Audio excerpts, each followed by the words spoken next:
If you're applying for disability benefits or help people that are, the path to success has never been more complicated. Welcome to the Disability Expert Podcast, where we tackle the difficult issues and interview the country's top experts to help you better navigate the disability process. Winning a disability case is hard and keeps getting tougher every day. We can't promise you'll win your case by listening, but we sure think it's going to help. This really isn't that complicated. I mean, you want to win your case, don't you? Well, then listen to what I say.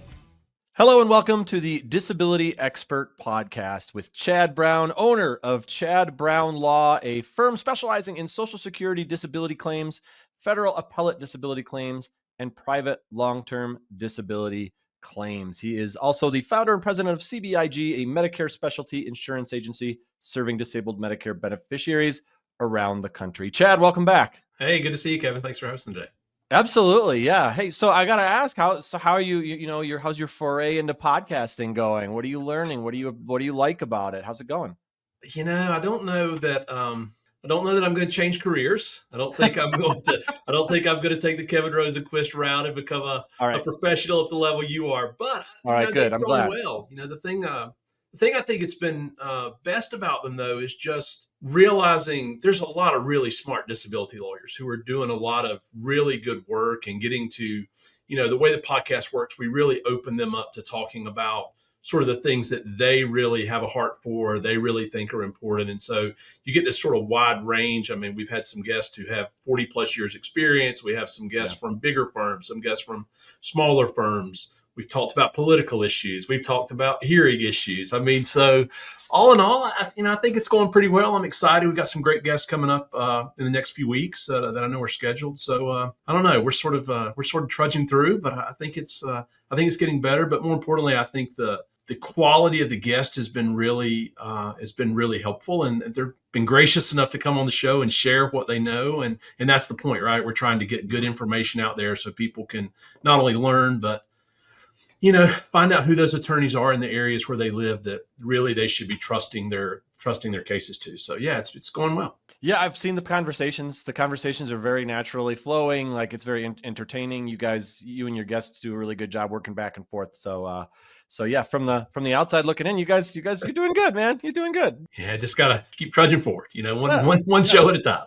We talked about before that we hit record. Your acting career is just around the corner. Yeah, I don't know about that.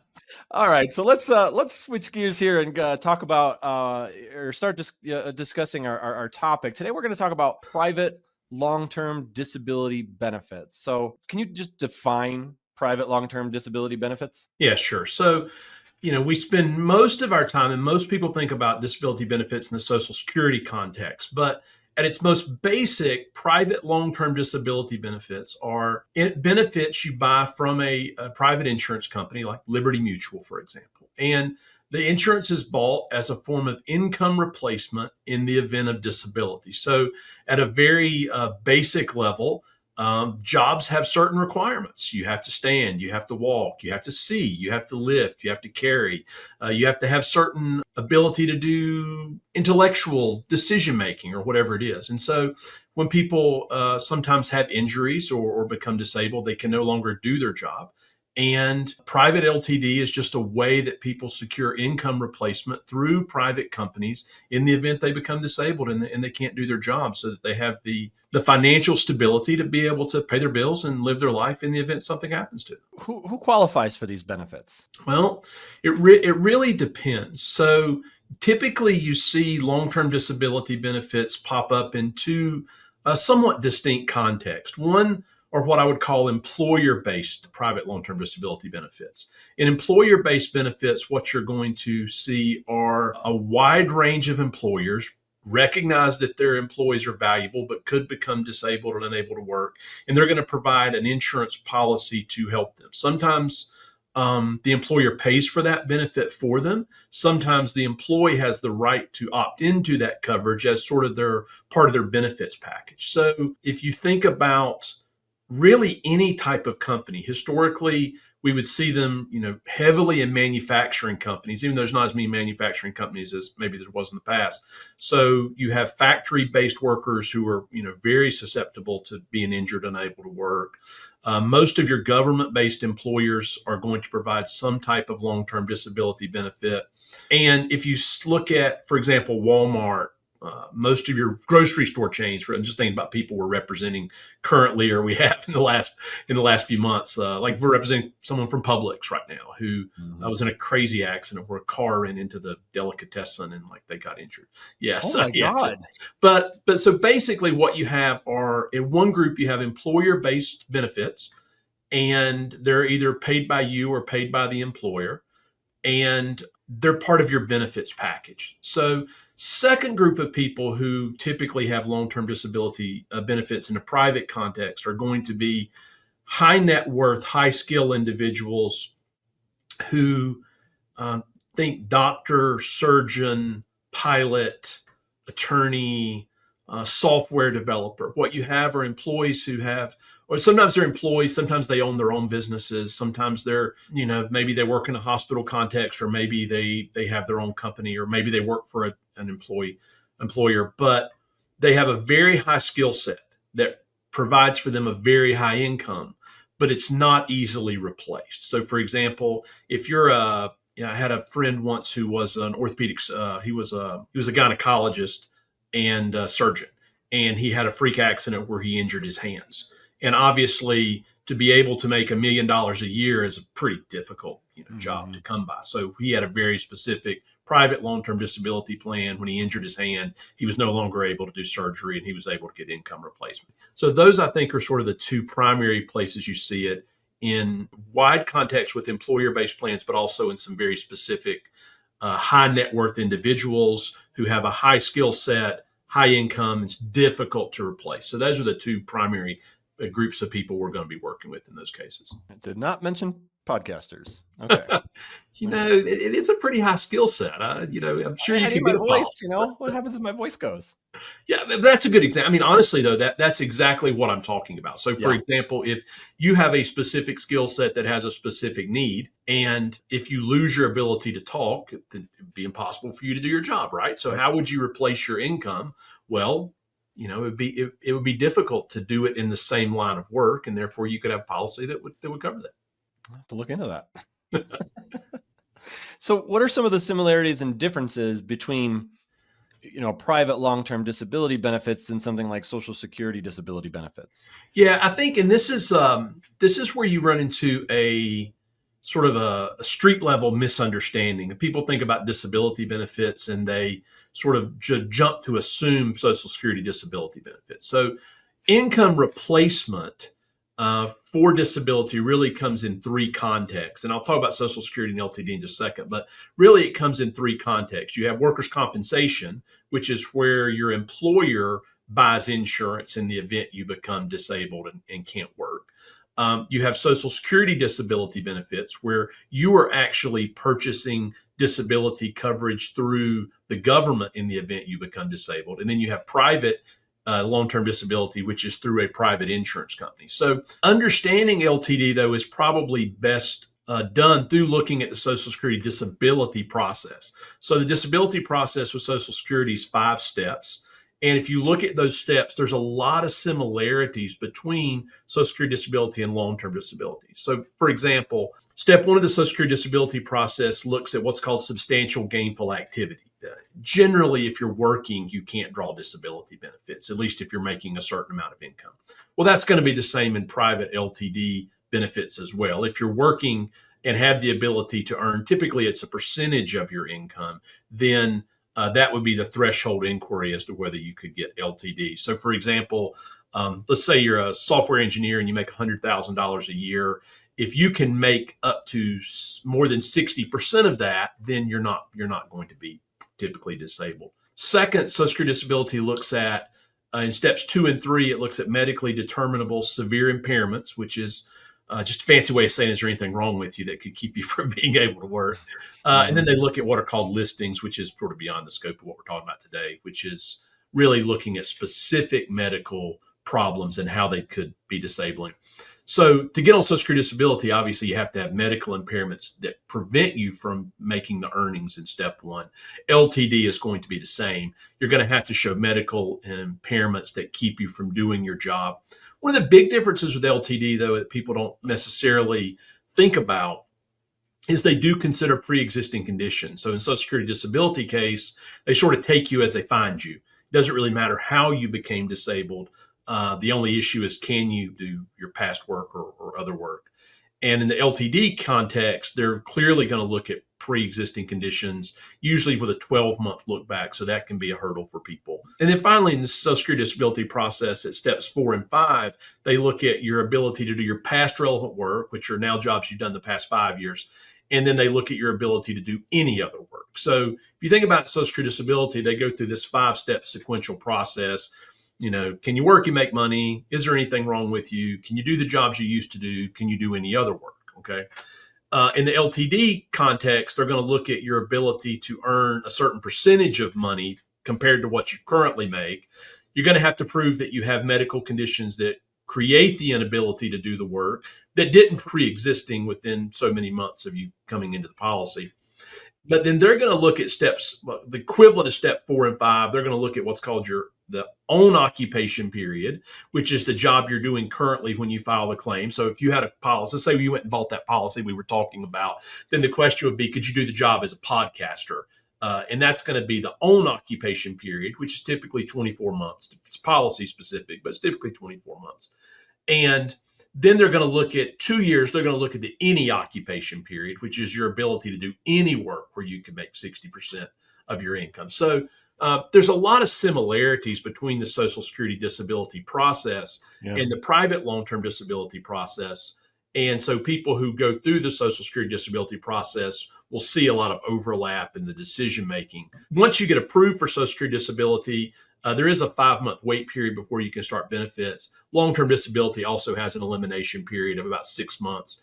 That's when you would typically think someone would use short-term disability before they go on long-term disability. Mm-hmm. The biggest probably difference, though, in the Social Security disability and the long-term disability is in Social Security disability, they do what are called continuing disability reviews, which means every 7 years, they're supposed to come in and see if your medical condition has improved or changed such that you're no longer eligible for benefits. But in the long-term disability process, they're going to do at least an annual review. They often have private eyes and people follow you to make sure you haven't, maybe not been truthful in the application initially that they paid. Heard about that so before. There's a much higher level of scrutiny on the back end of an LTD claim. And if we get time today, we'll talk about it. We actually have a whole division of our firm that does what's called benefits defense, where we work typically with higher net worth individuals to make sure that they keep their benefits after we help them obtain them. So a lot of similarities, few differences. By and large, can you do the work? Can you do any other work? Do you have medical problems that are severe, that are causing you not to be able to do the work? And then they're going to look at your work sort of in a specific capacity, work you're doing now, and then looking at a broader capacity. Can you do other work if you're going to get permanent benefits? I want to get some specifics on what your firm does to help people get their obtain their benefits. But we're going to take a quick break first. Get a quick message from our sponsor, CBIG. We'll be right back. Hey there, this is Kevin Rosenquist from the Disability Expert Podcast. Every week, Chad and his guests discuss the disability process and how expert attorneys help their clients obtain the Social Security disability benefits they deserve. But obtaining disability benefits is only half the battle. After winning your disability case, understanding Medicare should be your top priority, and that's where CBIG comes in. Disabled individuals must get their Medicare coverage right. Trying to understand Medicare can cause anxiety, uncertainty, and even fear. CBIG works with Medicare beneficiaries on disability around the country and is committed to helping those on disability navigate the complex Medicare process. Visit cbigcares.com today to see how CBIG makes Medicare simplified. Mention this ad and receive a free gift when you schedule a 10-minute consultation.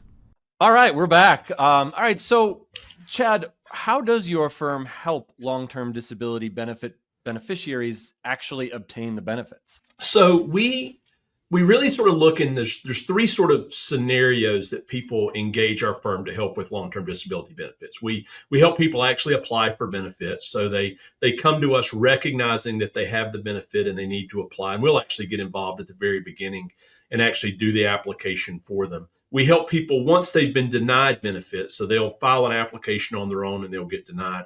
And then we help people either that we help obtain benefits, or sometimes people just come to us on their own. They've got benefits on their own or with someone else's help, and then they need help defending those benefits and keeping them. So we really work in three capacities, but you can put the first two together, sort of applying for benefits and denials. One thing I think is helpful, and this is, I'm going to give a real short summary of what people need to take away, and then give a little more technical summary, because the LTD is a technical space. Yeah. And it's very contract specific, because you're dealing with a legal contract with the insurance carrier that's providing the benefits. The first big takeaway, though, and main takeaway, is you're better off to have a lawyer help you apply. Okay. But if you don't, you need to engage a lawyer with the first denial. Okay. If you don't take away anything else, understand, if you have an initial denial in your hand from an LTD carrier, you need to engage a lawyer immediately. Let me tell you why. The LTD process is actually governed by ERISA, which is the Employee Retirement Income Security Act. Without giving you a full history of ERISA deals with engagement between employees and employers related to benefits. And the reason ERISA exists by and large, it's existed since, I think ERISA was created in 1974, I believe, is there's a great bargaining disparity between a big company and a small employee. The big company has a lot of leverage because they have a lot of money, and often the employee doesn't. And so ERISA was created because as you had benefits develop from employers, that they provided benefits packages through the 50s and 60s and early 70s. If you can imagine this, sometimes those benefits were not faithfully honored by the employer, right? And so, what would happen is they would have the benefit, and then they would pull the rug out from under them at the very last minute, right? And the employers really had me. What are you going to do? Are you going to fight forward? I mean, I know some people who, I actually know a lawyer who did fight for it. That's a different story. But I mean, what are you going to do? Are you going to fight them? No, I mean, you have no chance. So ERISA was created to sort of level the playing field, and LTD benefits are under ERISA. But what most people don't understand is at the initial levels of review, the review is actually being done by the administrator, which is typically the insurance company. So just stop for a second and think about that. So the person who's deciding whether they denied you wrongly was the person who denied you. So even though they actually do overturn their decisions a lot when we get involved, understand that inherently in that system, they're really not, I mean, the people who are making the decision and reviewing the decision are the same people who really aren't on your side. But here's the key. When people say, well, I'll just hire a lawyer when I need to go to court. Well, in the LTD capacity, going to court is going to federal court. But when you go to federal court, you actually can't put on any new evidence. It's a court that reviews the administrator's decision. That's really important, because if you don't engage a lawyer until the administrative process is finished, that means they can't add any evidence to the file. Which means often, in fact, twice in the last 2 weeks, I was talking to Aaron, who does a lot of our LTD work. And he goes, talk about this. He goes, we got 2 denials in the last week. We're at the second phase of denial, because some policies have 2 levels of denial, and they appealed on their own. And he's like, they didn't do anything they were supposed to do. They just focused on, for example, their mental health limitation, which actually could only get the benefits for 2 years, but they had a real back problem, and they didn't even talk about it. You know, they didn't do an affidavit where they actually got evidence that we could use in federal court for the reviewing court, which federal court's reviewing court to review. So here's the point.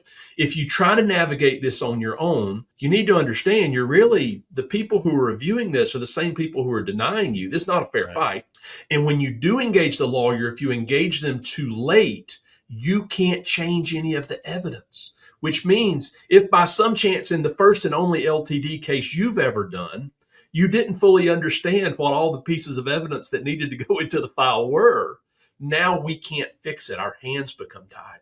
And it just breaks my heart because people will come to us and they're like, well, I didn't think I needed a lawyer because, my cousin thought I was disabled and so does my wife. And I don't know why this big, insurance company who's got to answer to their shareholders who make money by denying claims denied me. I can't imagine why that ever happened, right? So it's really important in the LTD capacity to engage the lawyer who's going to be able to build that record, because now even though we're still dealing with the administrator who's the LTD company, they know that when they get to federal court, they're going to have to deal with a case that's been properly put together. We're not going to have forgotten to get an affidavit, which is going to be necessary to get the client's testimony in federal court. We're not going to have made those mistakes. And so we help people to apply. We help people when they're denied. But by and large, what we're going to do is we're going to be able to put that case together and put it together in a way that if it has to go to appeal, we're going to be able to defend it. So, okay. And, as we finish up today, if someone's got questions about how to apply, if they've been denied, what's the best way to get in touch with you? And what would you like to see them come to you with? What information should they be prepared with? I think the easiest, you can always go to our website, chadbrownlaw.com. You can contact us there. You can contact us through, I think there's an info link there. There's links on the website. You can text us or call us at 336-546-5066. The main thing we always need is we're going to need the denial and we're going to need the policy, because it's going to be policy specific the way the rules work. So we're going to need that policy, and we're going to need to see any paperwork that you have. You give us the paperwork and you give us the policy, and we're typically going to be able to figure out, can we help you? And if we can, what that's going to look like moving forward. And then periodically, we also help people on the back end after they've got their benefits. When those folks come to us, let's say, what happens is they'll get their benefits, and then the insurance carrier start nitpicking, well, you didn't fill this form out, or they slow pay them. Sometimes they don't get, when those folks come to us, we just need to sort of see like their payment history, what's going on with them, their policy. So, by and large though, we need the information related to the insurance carrier. When we build the medical, that's very similar to what we do on the disability side. So, all in all, it's unfortunate that people need our help in that space, but it's a little different in Social Security. In Social Security, you can get a couple of denials before you engage the lawyer. In that LTD space, you don't. You need to get the lawyer involved early on. It's funny, sometimes I get people don't want to pay the fee, that this is their income, and they don't too. But we have a saying in our office that your past benefits minus a third plus your future benefits are always greater than zero. And so and that's sort of where we are. Like, we want people to understand there's a lot at stake here. This is income replacement. Remember what the whole process is about. It's about finding income replacement in the face of disability. And that income replacement is what's going to help you get the stability. And so if you're thinking about the future stability of your life and family, engage somebody who does this every day so we can get you some help, and earlier. Absolutely. Better. Yeah, absolutely. Very good. Great tips as always.